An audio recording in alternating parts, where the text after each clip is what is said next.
Congress. I was pleased to nominate David for his first term in 2010 and said then that he would be a leader, a problem solver, a fighter for Rhode Island. Without a doubt, David has been that person. He is a leader in Congress and in our state, speaking publicly on critical national issues as an impeachment manager in President Trump's second impeachment trial, and knowing the people and issues in every city and town in District 1. He is a leader on the most pressing issues of our day. As chair of a judiciary subcommittee, he led a bipartisan investigation into the state of competition in the digital marketplace, from which the full Judiciary Committee voted to send 6 bills to the floor to fight for lower prices and choices for consumers.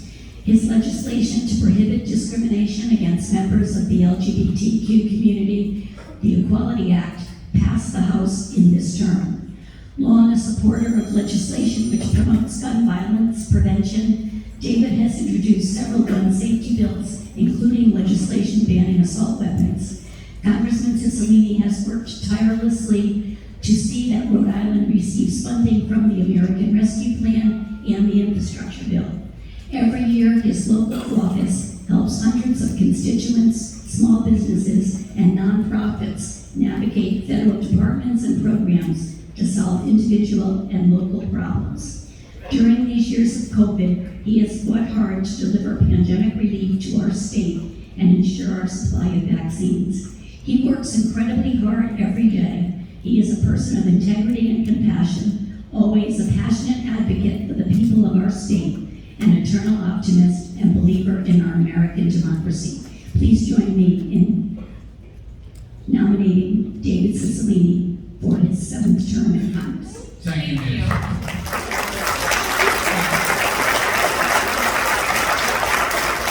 At this time, I recognize Pam Luria for the purpose of a second. Pam? Second.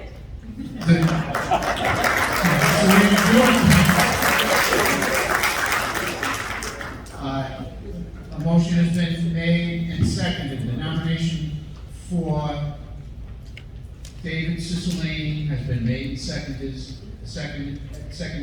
Are there any discussion? Hearing none, we will have a voice vote. All those in favor of nominating David Cicilline for Congress, please signify by saying aye. Aye. Those opposed, nay. The ayes have it. Mr. Cicilline is our endorsed candidate.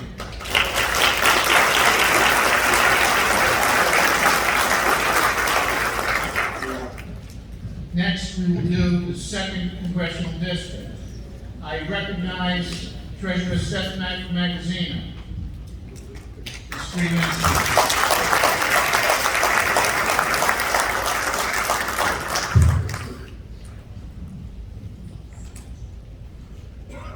Well, good evening. Thank you, Mr. Chair, and thank you to all of you for what you do to strengthen our party, our state, and our country. You all know me. I'm Seth Magaziner, and in the 8 years that I've been state treasurer, we have worked together to launch a once-in-a-generation school construction program that has put thousands of people to work, building new elementary schools in Cranston and Johnston and Riparian, and rebuilding schools all across the state. We've launched new clean energy programs at the Rhode Island Infrastructure Bank that power the city of West Warwick's municipal buildings, have helped Westerly become more climate resilient, and have converted Warwick's streetlights to LED, saving taxpayers millions of dollars. We've strengthened retirement security for older people and improved education for younger people. Now I am running for Congress to bring Rhode Island values to Washington, to protect Social Security and Medicare, which are the bedrock of our middle class, to transition to a clean energy economy, to protect the Affordable Care Act and lower the cost of health care for all Americans, to pass common sense gun safety legislation and end the school shooting epidemic, and yes, to fight for codification of Roe v. Wade at the federal level so that all women can make their own health care decisions free of political interference here in Rhode Island and across the country. Right on. The National Republicans are targeting this race. They have put this race on their target list. They are preparing to pour resources into this district to try to flip it into Republican control. And make no mistake, if Alan Fung or any other Republican is elected to this seat, the very first vote they would take would be to put Kevin McCarthy and Jim Jordan and Marjorie Taylor Greene in charge of Congress and lead our country down a path of chaos and division. We cannot and we will not let that happen. Our campaign is built to win in November. Our campaign is built to win in November. I am the only Democrat in this race who has ever won an election in the 2nd Congressional District before. In fact, we won it twice, last time with more than 60% of the vote. We're the only campaign that has outraised Alan Fung. We are proud to have the endorsement of the National Organization for Women, the League of Conservation Voters, the Democratic City and Chairs Committees, and the AFL-CIO and organized labor groups from across the state. We have built a coalition that can win in November, keep the seat in Democratic control, bring Rhode Island values to Washington, and maintain our democracy for the next generation. I am here today to ask this convention for your support so that together we can keep this seat blue and elect Democrats up and down the ticket in November. Thank you all very much.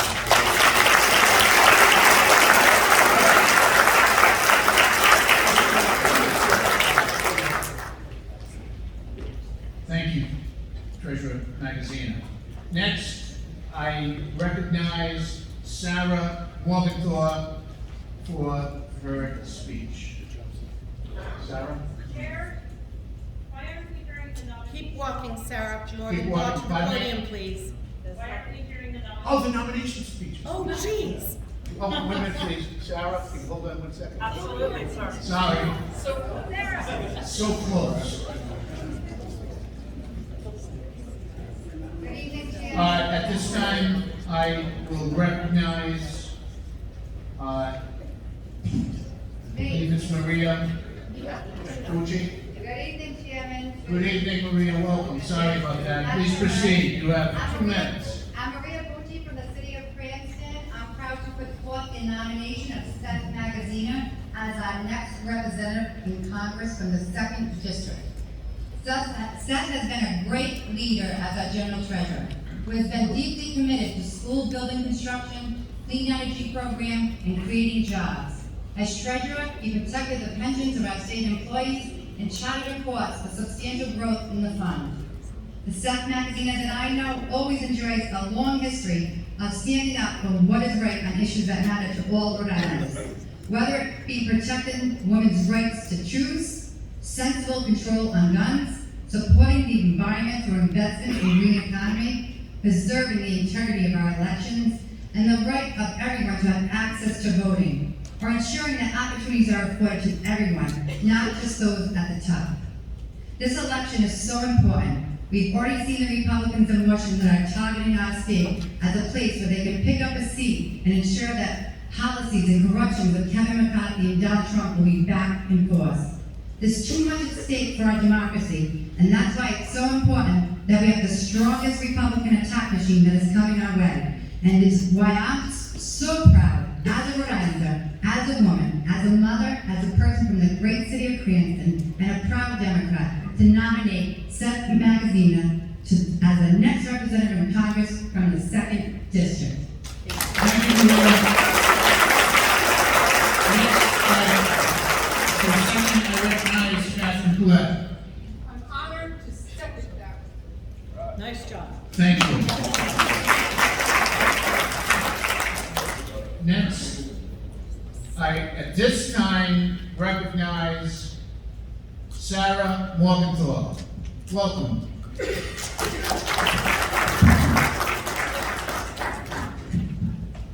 Rhode Island Democrats, thank you.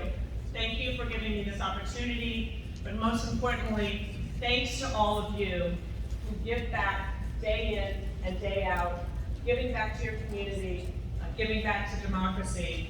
You are working hard, and I thank you for that.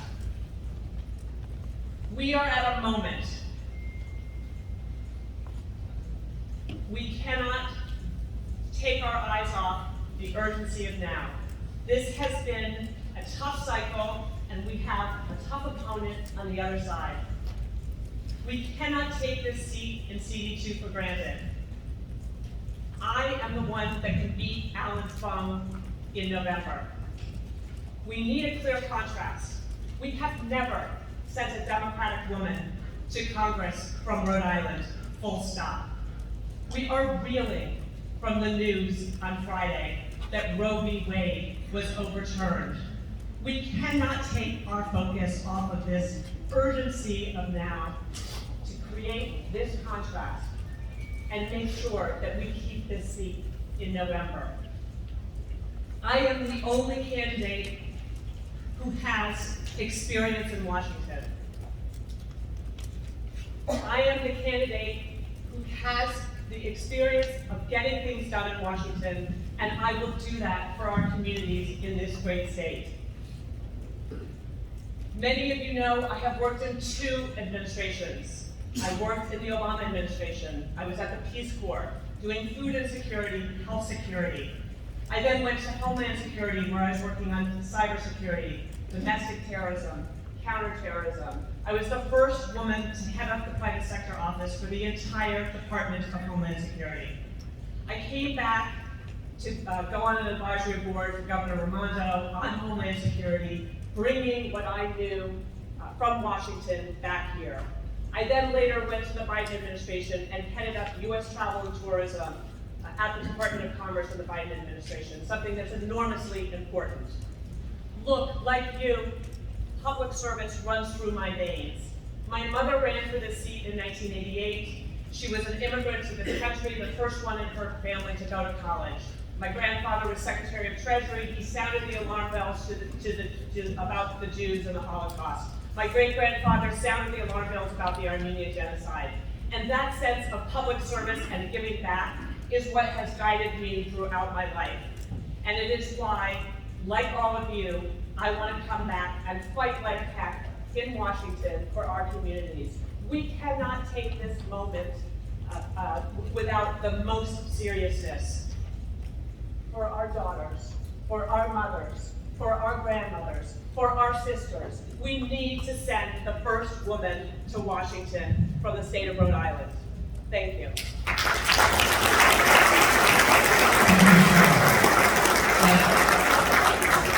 At this time, I recognize Sean McGarry for the purpose of nomination. You have 2 minutes, Sean.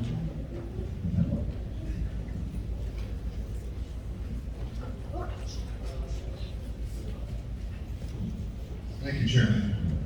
Good evening. My name's Sean McGarry. I'm the chairman from Block Island, and I've come a long way to see you all tonight. And I stand here today to nominate Sarah Morgenthau for the Democratic Party endorsement in the 2nd Congressional District. As the chair of New Shoreham's Democratic Party, I'm proud of Block Island's tradition of picking winners, an especially important consideration this time. I'm proud of the fact that we lead the state in electing Democrats at every cycle, at least in my 10 years as chair. If you don't know Sarah, her experience speaks for itself. She served both the Obama and Biden administrations, leading departments and getting results. She has deep Rhode Island roots. Her mother Ruth, as she said, ran for the same seat back in '88. She has strong support. She has endorsements from Senators Cory Booker, Kirsten Gillibrand, former Secretary of Homeland Security Jay Johnson. This demonstrates her connections in D.C. and represents her strong, lasting ties to this state. She's also the only woman on this ballot seeking endorsement. As a state, we've never elected a Democratic woman to Congress. And in the aftermath of Roe, they votes are overturned. It's about time we did that. In 2022, we are sending a delegation of solely white men to Washington. What are we saying about Rhode Island? What are we saying about our party? What are we saying about our country? If we endorse Sarah today, it won't only be a statement of our values as a party, but a proclamation of our ambition as a state. This November will be an election of a lifetime, and we need a candidate who is prepared to beat Alan Fung, to draw a clear contrast to voters in November. Is ready to work for us every day. Sarah Morgenthau is that candidate, and I hope you join me in supporting her tonight. Thank you. Thank you, Sean. Do I have a second? I recognize my friend, King Montero. Kate? Second. Thank you. Nomination has been made and seconded. At this time, I recognize Cameron Moquin.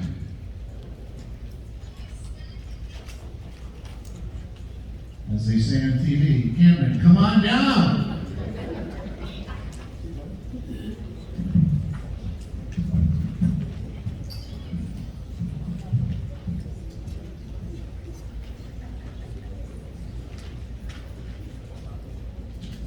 Mr. Chairman, esteemed members of the committee, my name is Cameron Moquin. You don't know me. But I stand before you tonight with a profound sense of duty and reverence. My aspirations were inspired by my work in emergency medical services as a firefighter in Providence, as a lieutenant on Rescue 5. And my politics informed my education at Rhode Island College. I'm here because we have emergencies in this country that are consistently boiling to the surface and are then overrun by the next inevitable crisis. Case in point, the overturning of Roe v. Wade, for which I believe we will have an answer and we must waste no time in reaching it. I believe that there is still legal argument for the finalizing of the Equal Rights Amendment, which would for the first time enshrine the rights of women into the Constitution.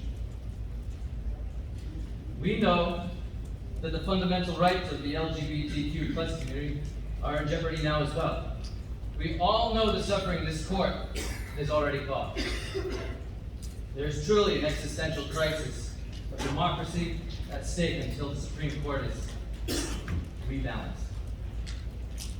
And we have multiple fires burning.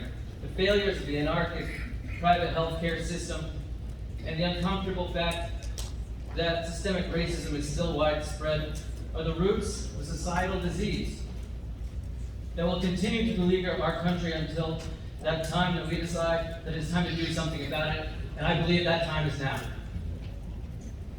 The healthcare system we have is lauded as being one of the best in the world. And while it may be true that healthcare providers and technology are top tier, distribution and accessibility of that care is frighteningly dystopian. American healthcare remains a clear and present danger to millions of uninsured and underinsured people in America, which disproportionately affects people of color. And without the prospect of good health, the prospect of individual self-improvement and elevation of beings will continue to remain elusive. Selling a new vision for healthcare and controlling the narrative, ultimately passing legislation, is a critical matter of national importance, and Rhode Islanders feel no differently about that. I believe that elevating this great state and the nation as a whole in terms of national health, especially in these times with so much hanging in the balance, will be a source of strength that this country so badly needs right now. The bill presented in the House last year, known as H.R. 1976, or Medicare for All, has been sponsored by both Congressman Cicilline and Langevin. Not only would I sponsor it, I would fight for it. It is the remedy for the health struggles of so many, and within its pages it levels access and equity for all. I respectfully ask for your vote here this evening. I yield the floor.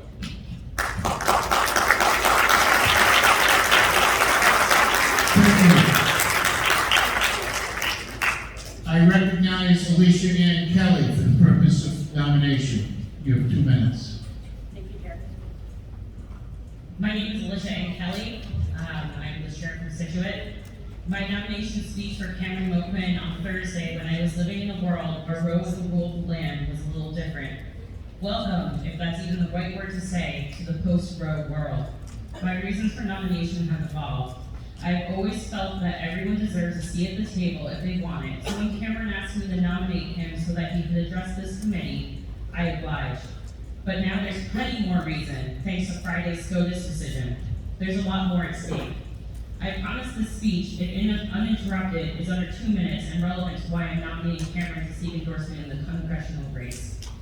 On Friday, my friend Jennifer Ward was allegedly punched in the face by her Republican opponent while she was exercising her First Amendment right to protest.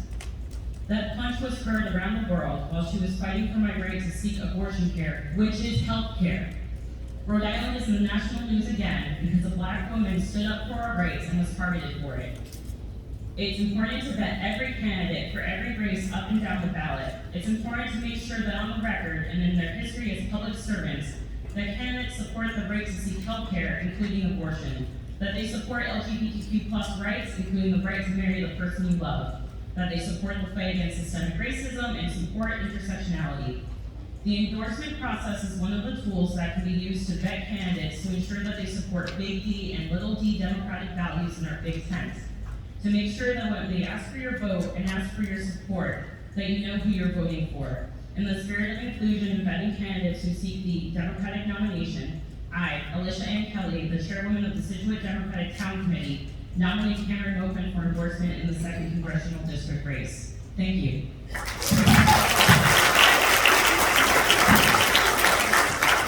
At this point, for second, I recognize Aaron Pearson.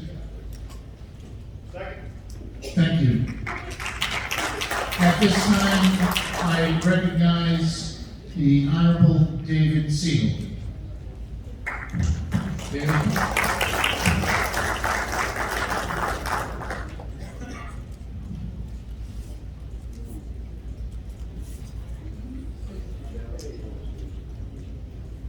Thank you for having me. I appreciate the hard work that all of you do in your capacities as members of the committee and more generally across the state. And I'm proud to call so many of you former colleagues and so many of you friends. It's clear that we live in challenging times, to say the least, and that's getting more clear every single day. And to win elections, we need to do more than just be better than the other side. We need a clear agenda that benefits working class and middle class and lower income voters. We need to look for points of commonality around which we can build coalitions and deliver for everyday people. And we need to do more than just shrug at the notion that political corruption and corporate spending are impediments to progress, because working families know they lose every time we play the game that way. We need to show that we understand the difficulties that so many are facing today. Working people are struggling to get by day, and I want to do right by them. I want to help younger people who are saddled with debt and wonder if they're ever going to have the opportunity to thrive. I want to do right by immigrant families, but who worry that the offerings of their new country are only available to others, and right by all who suffer from structural discrimination. And to do these things, we need to win elections, and in order to win elections, we need to regain the trust of the people. When we don't deliver on the big issues of the day, we lose the faith of the voters, and when we lose the faith of the voters, we simply lose. And my candidacy is grounded in tackling the big bread and butter issues of the day. Building an economy that works for everybody, securing genuinely universal access to high quality health care, accelerating the transition to a renewable energy economy that creates high-road union jobs and protects the environment. It means that we won't ever have to deal with energy-based inflation 5 or 10 years from now. And I'm confident that I can help tackle these issues. Over my career, I built coalitions that have empowered me to deliver on my commitments, even when that's meant overcoming corporate and special interests and other powerful interests. As a member of the City Council in Providence, I oversaw the passage of measures to expand workers' rights and affordable housing. In the state legislature, I organized for a fair tax code and to vastly expand renewable energy production and to protect and expand civil rights, including the right to reproductive care. And as the leader of a national advocacy group, I've organized literally millions of people, hundreds of organizations and small businesses to protect people, consumers, workers, small businesses from corporate monopoly power, and to elevate diplomacy in our foreign policy and push for an end to the endless wars. Our promises to the people are what is at stake in this race, and that's why I'm running for Congress, and why I hope to earn your support and support the broader electorate of District 2. Thank you very much.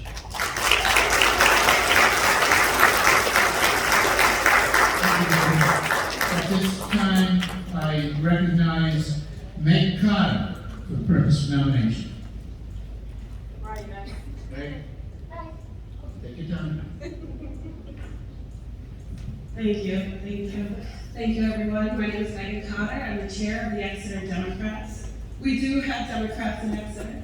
I'm proud to be here today to support and nominate David Siegel. We are in a moment where the regular old is just not enough. Working families are struggling every single day. We need to elect someone who is going to fight for them. If you told me in 2016 that I'd be standing here in front of all of you, I would say that is absolutely absurd and crazy. And then my dad died from colorectal cancer at 57. And I saw what people go through to pay for coverage, to endure the treatment. And we're not doing enough, not as a society. And I believe that David will fight for every single person in this room, and every person in Rhode Island, every person in Exeter, and every person in the 2nd Congressional District. So that's all I have to say. Thank you so much.